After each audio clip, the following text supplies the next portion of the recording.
24 گھنٹے کے اوقات میں ایک نماز نہ چھوڑو، نماز نہ چھوڑو۔ پھر اب لڑکے لڑکیاں اکٹھے پڑھتے ہو، اپنی نظر میں حیا کا سرما لگا کے رکھو۔ نظر کا حیا بہت بڑا زیور ہے، اور نظر کی آوارگی بہت بڑی آوارگی ہے۔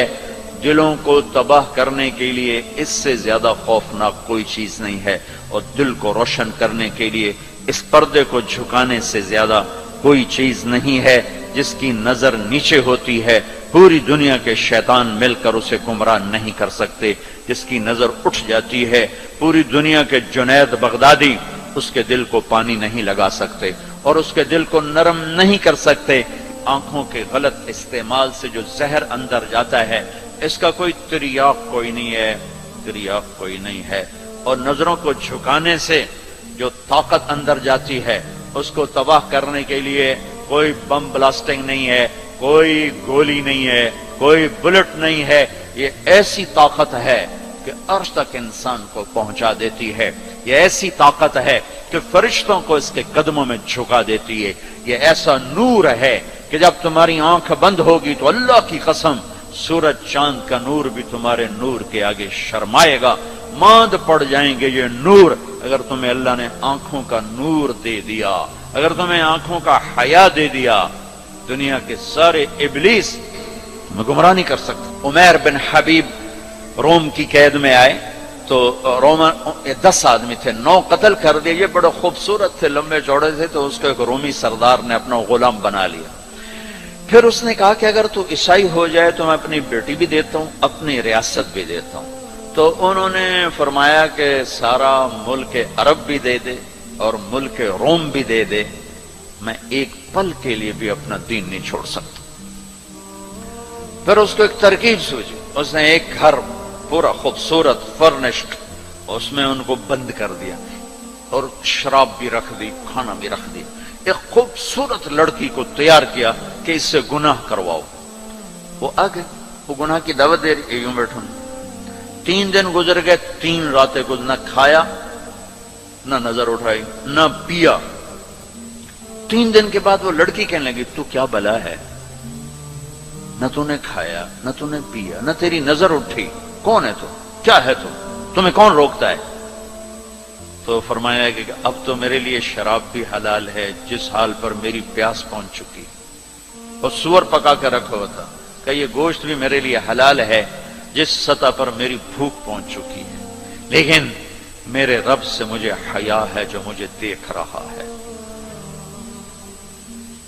میں یہ کام نہیں کر سکتا۔ لڑکی 3 دن کی بجائے 30 دن یہاں بیٹھی رہے، میں یہ کام نہیں کر سکتا، میری جوانی امانت ہے، اس پہ داغ نہیں لگ سکتا۔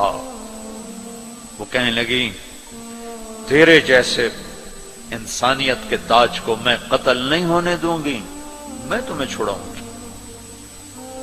باہر نکل کے کہنے لگی سردار تو نے مجھے کس کے پاس بھیجا ہے؟ لوہا ہے، نہ کھایا نہ پیا، یا پتھر ہے کہ ایک دفعہ اس نے نظر اٹھا کے نہیں دیکھا، میں کہاں سے اس پہ ہاتھ ڈالتا؟ اور پھر رات کو آئی، ایک تھیلے میں کچھ کھانا اور ایک مشکیزے میں تھوڑا پانی، اور اس کو چپکے سے نکالا، کہا کہ یہ دیکھو تارا، قطب ستارہ دیکھا، کہ اس کو یہاں رکھنا کندھے پر اور چلتے رہنا، رات کو چلنا دن میں چھپنا۔ اگر اس کو تم نے اس سیدھے کندھے کے ساتھ رکھا تو ایک دن تم عراق پہنچ جاؤ گے۔ یہ کردار تھا جس نے صحرا نشینوں کو کیسر اور کسرا کے اوپر جھنڈے گاڑنے کی طاقت عطا فرمائی، توفیق عطا فرمائی اور قوت اور قدرت دی۔ اپنی 24 گھنٹے کی زندگی میں تمہاری ہاسٹل لائف ہے، پارٹیاں نہ بنو۔ میرے دیش کو مذہبی نفرت نے بھی برباد کیا ہے اور سیاسی نفرتوں نے بھی برباد کیا ہے، سارا ملک زوال کا شکار ہے۔ میں سیاستدانوں کا صرف گلہ نہیں کرتا ہوں، میرا تو ریڑھی پہ سیب بیچنے والا بھی بددیانت ہے، خائن ہے، تو میں سیاستدانوں کا گلہ کیا کروں، میں افسران کا، بیوروکریسی کا رونا کیا رہوں، ہمارا تو چپڑاسی بھی بددیانت ہے۔ اللہ اس کے رسول کی غلامی کو ڈھونڈو ڈھونڈو، مذہبی نفرتوں کا شکار مت ہو. ہماری نسلوں میں بڑے دکھ سے یہ باتیں کہہ رہا ہوں کہ جیسی نفرت میں نے پاکستان میں دیکھی ہے مذہب کی، پوری دنیا میں کہیں نہیں دیکھی. مذہب کا اختلاف کب نہیں تھا؟ میرے نبی کی موجودگی میں صحابہ میں اختلاف تھا، نبی کی موجودگی میں اختلاف تھا. اختلاف ختم ہی نہیں ہو سکتا. محبت کرنا سیکھو، محبت کرنا سیکھو، محبت کرنا سیکھو. تم اپنے نبی کی سیرت اٹھا کے دیکھو، منافقوں کو گلے لگایا.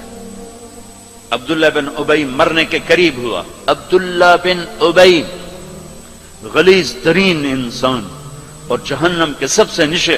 ابو جہل اوپر ہے، عبداللہ بن ابی نیچے ہے. ابو جہل اوپر ہے، عبداللہ بن ابی اس سے نیچے ہے، لیکن اس نے اسلام کا لبادہ اوڑھا.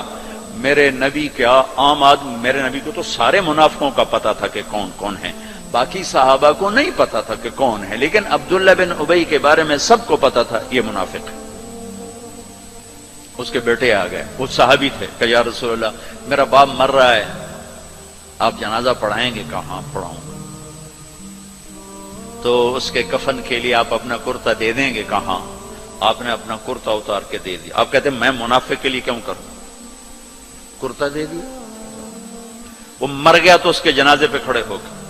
حضرت عمر سامنے آ کے کھڑے ہو گئے. یا رسول اللہ یہ کون ہے؟ پتہ ہے؟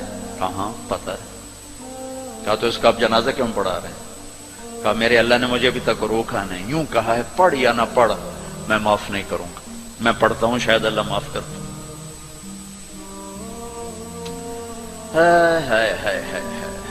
ایک جگہ تھا وَإِن تَسْتَغْفِرْ لَهُمْ 70 مَرَّةً فَلَن يَغْفِرَ اللَّهُ لَهُمْ. اے میرے نبی 70 دفعہ پڑھ دے جنازہ میں پھر بھی معاف نہیں کروں گا.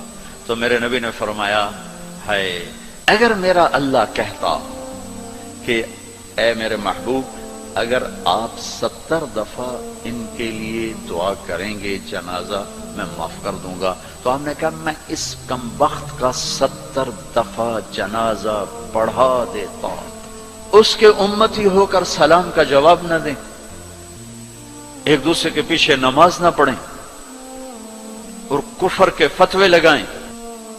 اور آپ نے پڑھا دیا اور فرمایا ابھی مجھے اللہ نے روکا نہیں، اختیار دیا ہے شاید بخشا جائے. وہ اس کی میت کو لے کر گئے، وہ جلدی نکل گئے، آپ ذرا پیچھے رہ گئے. تو اس کو قبر میں اتار دیا تھا، ہم نے کہا باہر نکالو.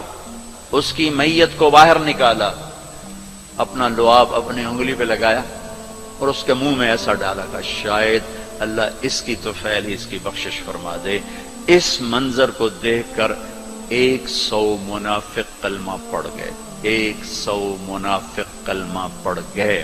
میرے بچوں ایسے علماء کا اعلی کار مت بنو جو تمہیں دست و گریباں کر دیں، جو تمہیں مسلمان کو کافر پیش کریں. مسلمان بنو، مومن بنو، مسلمان بنو. اللہ نے ہمارا نام یا مسلم رکھا یا مومن رکھا.